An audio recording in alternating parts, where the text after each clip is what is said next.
उत्तानपादं नृपतेर्मनुनन्दनस्य जाया बभूव सुरुचिर्नितराम् अभीष्टात् अन्या सुनीतिरिति भर्तुरनादृता सा त्वामेव नित्यमगतिः शरणं गताभूत् अङ्के पितुः सुरुचिपुत्रकम् उत्तमं तं दृष्ट्वा ध्रुवः किल सुनीतिसुतो अधिरोक्ष्यन् आचिक्षिपे किल शिशुः सुतरां सुरुच्या दुःसन्त्यजा खलु भवद्विमुखैरसूयां त्वन्मोहिते पितरि पश्यति दारवश्ये दूरं दुरुक्तिनिहतः स गतो निजाम्बां सापि स्वकर्मगतिसन्तरणाय पुंसां त्वत्पादमेव शरणं शिशवे शशंस आकर्ण्यसोऽपि भवदर्चननिश्चितात्मा मानी निरेप्य नगरात् किल पञ्चवर्षः सन्दृष्टनारदनिवेदितमन्त्रमार्गः त्वाम् आरराध तपसा मधुकाननान्ते ताते विषण्णहृदये नगरीं गतेन श्रीनारदेन परिसान्त्वितचित्तवृत्तौ बालस्त्वदर्पितमनः क्रमवर्धितेन निन्ये कठोरतपसा किल पञ्चमासान् बालत्वदर्पितमनः क्रमवर्धितेन निन्ये कठोरतपसा किल पञ्चमासान् तावत् तपोबलनिरुच्छ्वसितो श्वासम् எடுக்கிற மாதிரி श्वसितो तावत् तपोबलनिरुच्छ्वसिते दिगन्ते तावत् तपोबलनिरुच्छ्वसिते दिगन्ते देवार्तितस्त्वम् उदयत् करुणार्द्रचेताः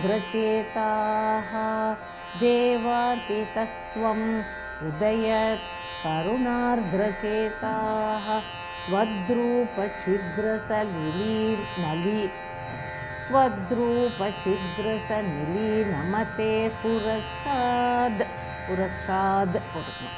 आविर्बभूवित विभो गरुडाधिरूढः त्वद्रूपछिद्रसनिलीनमते पुरस्ताद् आविर्बभूवित विभो गरुडाधिरूढः त्वद्दर्शनप्रमदभारतरङ्गितं तं धृग्भ्यां निमग्नम् इव रूपरसायनेते तुष्टूषमाणम् अवगम्य कपोलदेशे सम्पृष्टवान् असि धरेण तथा आधरेण तुष्टूषमाणम् अवगम्य कपोलदेशे सम्पृष्टवान् असि धरेण तथा धरेण तावत् विबोध विमलं प्रणुवन्तम् एनम् आभाषतास्त्वम् अवगम्य तदीयभावं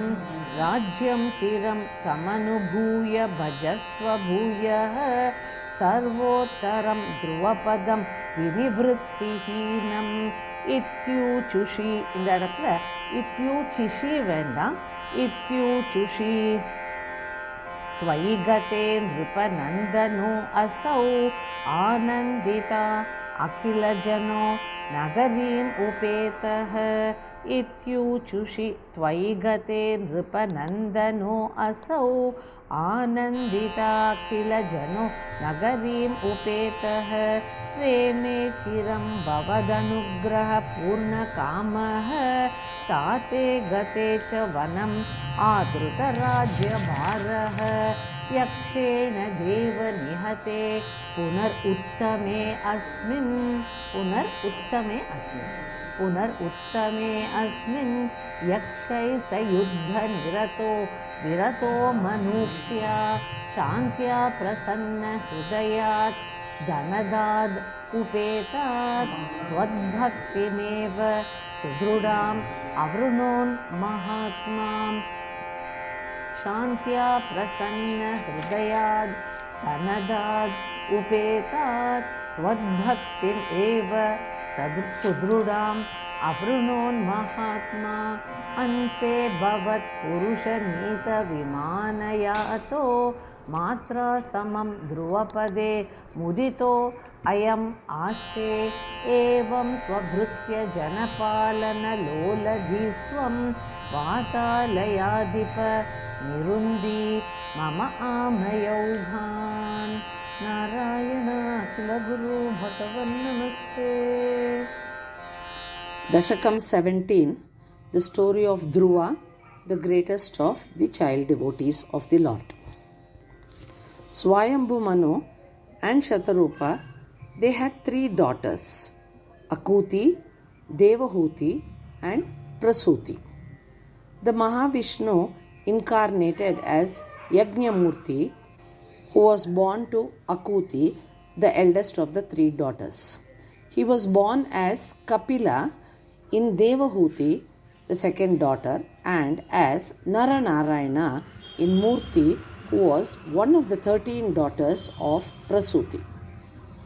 After having seen the lineage of Manu's daughters, now we begin to relate to the families of Manu's sons. Dhuruva, the child devotee, was the most important amongst them. Swayambhu Manu had 2 sons. They were Priyavrata and Uttanapada. Uttanapada was the younger of the 2 brothers. He had 2 wives, Suniti and Suruchi. The younger wife, Suruchi, was exceedingly beautiful. Attracted by her physical beauty and charm, the king Uttanapada became subject to her control. Suniti, the other wife, was not endowed with physical beauty. However, she was an embodiment of virtues like patience, humility, and good conduct. And this emanated from a very good heart. The king was, however, very indifferent to her. In these circumstances, Suniti became practically helpless. Such a good soul she was, she took complete refuge in the Lord, that is the Lord of the universe, Mahavishnu, and prayed to him. She assumed that she was deprived of her husband's love due to some great sins, maybe that she had committed in her earlier births. Shloka 2. Once, Uttanapada was sitting on the throne. At this time, Uttama, the son of Suruchi, climbed onto his lap. Seeing this, Dhuruva, the son of Suniti, eagerly attempted to climb onto the father's lap. Suruchi abused the innocent child, Dhuruva, severely due to her jealousy. Suruchi had certain evil qualities. She did not have devotion to the Lord, and thus these evil qualities made her intolerant to anything good happening to Suniti or her son Dhuruva. We will be seeing later that because of censuring a devotee, Dhuruva was equivalent to censuring the Lord himself.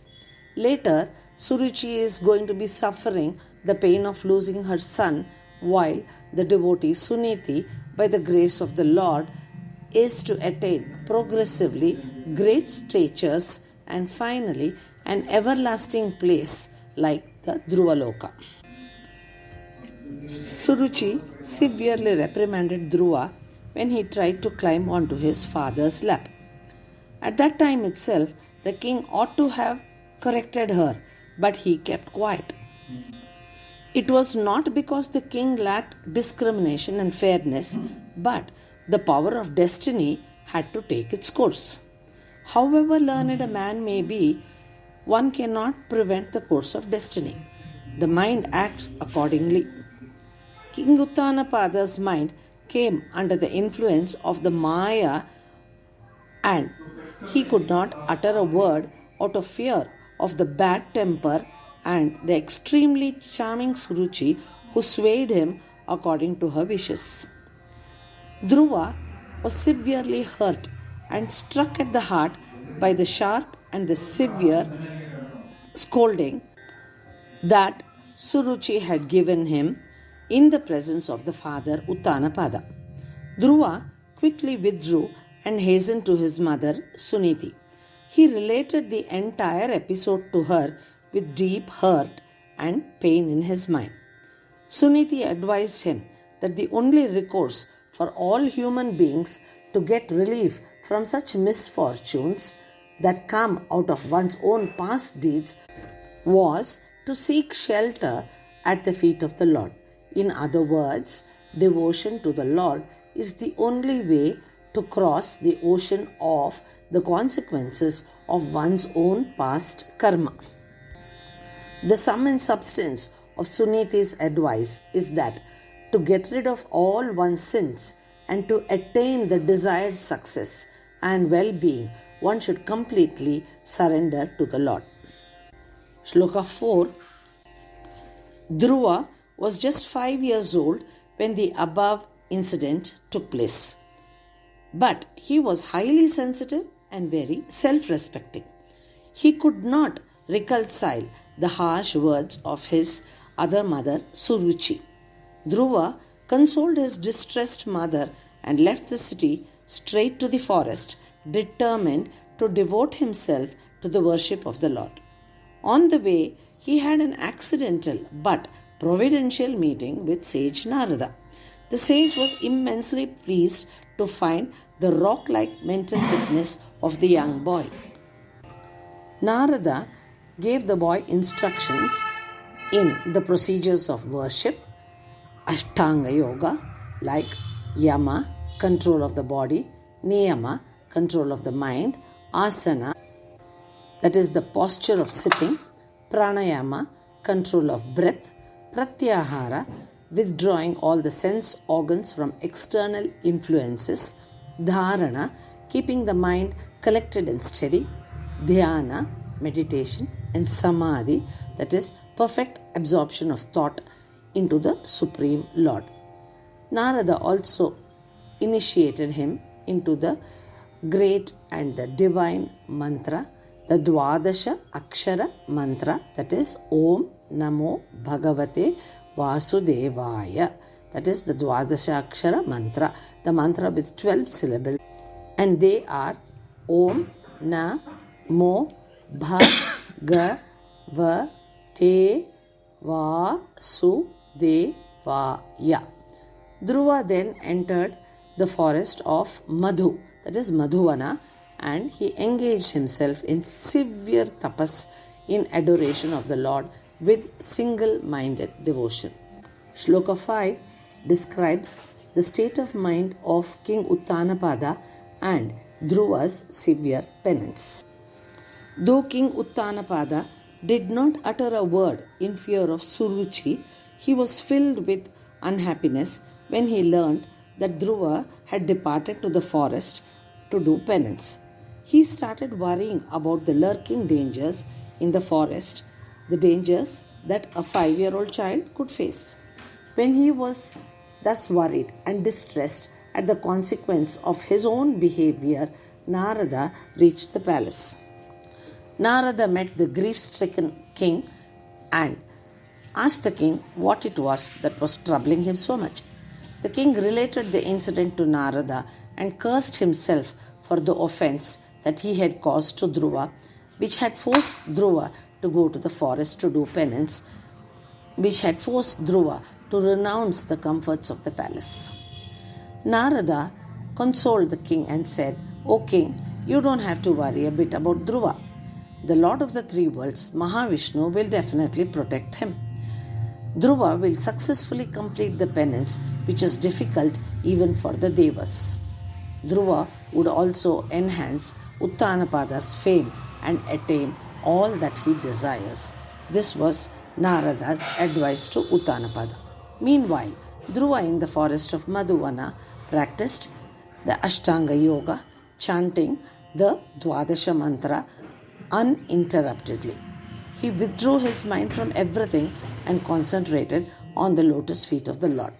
He progressively intensified his penance over a period of 5 months. the gradual increase in the intensity of the penance of Dhuruva. In the first month, Dhuruva ate fruits once in 3 days. In the second month, he ate once in 6 days dry grass and leaves that had fallen from the trees. In the third month, he did penance, drinking only water, and that too once in 9 days. In the fourth month, once in 12 days, he breathed only. During this period, he practiced pranayama and all the other aspects of breathing. In the fifth month, he even stopped breathing, stood still on one leg with single-minded devotion and prayed to the Lord. Such was the intensity of his penance. This is described by Bhattadri, shloka number 5, in one word, krama vardhitena. Shloka 6. Withdrawing his mind from everything, Dhuruva meditated with unshakable devotion on the form of the Lord, which pervades the entire universe and is present in all the movable and immovable things. Day by day, the power of his tapas increased, and his yogic abilities like the Ashta Siddhis, Anima Siddhi, Garima Siddhi, etc. began to shine in him. All the 5 elements came under his control. The entire universe trembled at the power of his penance.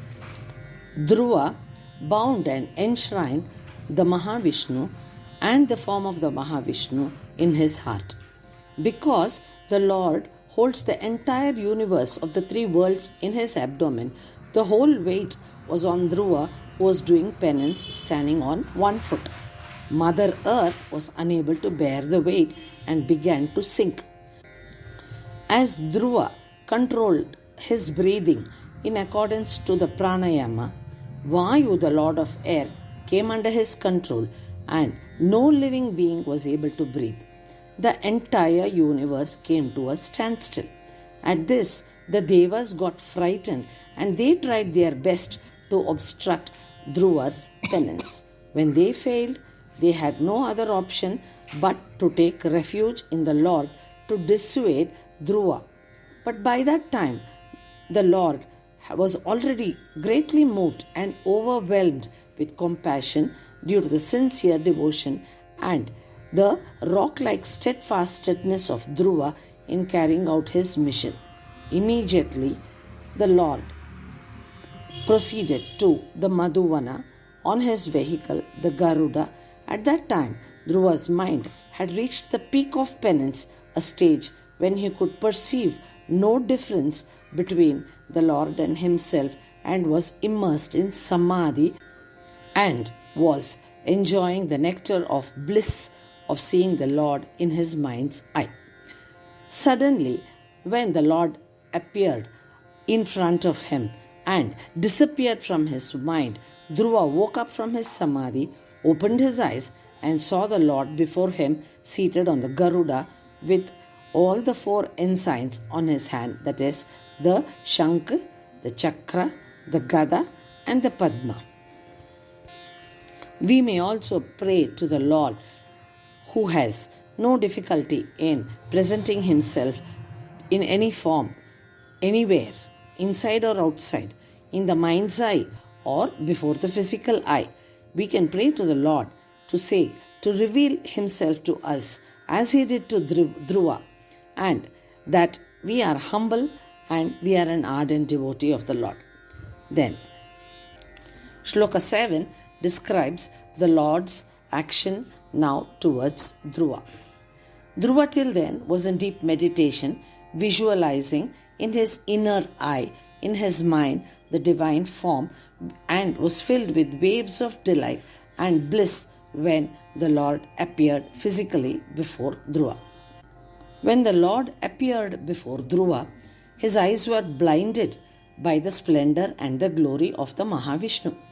While he was absorbing the nectar, the bliss of seeing Brahmananda at the sight of the Lord, the Supreme Lord, there was great devotion in his eye, there was love in his eyes, and Dhuruva stood spellbound, gazing at the form of the Mahavishnu. Though he felt an urge to sing praises of the Lord, he was unable to do so. He was spellbound because of the ecstasy of the bliss and the young tender age. Knowing the child devotee's mind and having a natural love and compassion, the Lord lovingly touched Dhuruva's cheek with his conch, that is the Panchajanya, from which originated the primordial sound of the Vedas, and thus the Lord bestowed on Dhuruva divine knowledge. Listening to Dhuruva's praise, the Lord was greatly pleased and blessed him and bestowed a lot of boons on him. That is what is there in shloka number 8. No sooner was Dhuruva's cheek touched by the Panchajanya, which is the embodiment of Vedas, Dhuruva attained enlightenment. He became pure in mind, and all the ignorance and negative instincts were destroyed. Immediately, Dhuruva began to sing praise of the Lord. Knowing his mind and immensely being pleased with him, the Lord blessed Dhuruva, saying, O Dhuruva, you will enjoy the kingdom and the pleasures thereof for a very long time, and then you will attain a place above the worlds of the 7 sages, that is the great bear from which there is no return. Shloka 9. After the Lord blessed Dhuruva, he disappeared from the presence of Dhuruva, and the prince Dhuruva returned to the capital city. The inhabitants of the city, who were extremely sad when Dhuruva had left the place, now became very happy, and his achievements made them proud, and the achievements were much beyond the age, and the greatness of the devotion to the Lord was very obvious. Seeing Dhuruva return with the Lord's blessings, his mother Suniti, who was till then drowned in an ocean of unbearable sorrow, was overwhelmed with happiness and shed tears of joy. Even his stepmother Suruchi, who had behaved cruelly towards him, and the father Uttanapada, who was a silent witness to this behavior, all of them were extremely delighted. Later, King Uttanapada entrusted Dhuruva with the responsibility of the governance of the country. King Uttanapada retired to the forest as a hermit. Delighted with the fulfillment of all his aspirations by the grace of the Lord, Dhuruva accepted the responsibility and ruled the kingdom very, very effectively for a long time. Shloka 9. Suruchi's son Uttama once went to the forest for hunting. There he fought with Yaksha, and in the battle the Yaksha killed Uttama. Seeking to revenge his brother's death, Dhuruva declared war on the Yakshas. He killed innumerable Yakshas with ease, but his grandfather Swayambhu Manu intervened and advised Dhuruva that it was a grievous sin to kill the innocent. He also advised Dhuruva that it was not in accordance with the dignity, especially for a great devotee like Dhuruva, who had seen the Lord with his own eyes.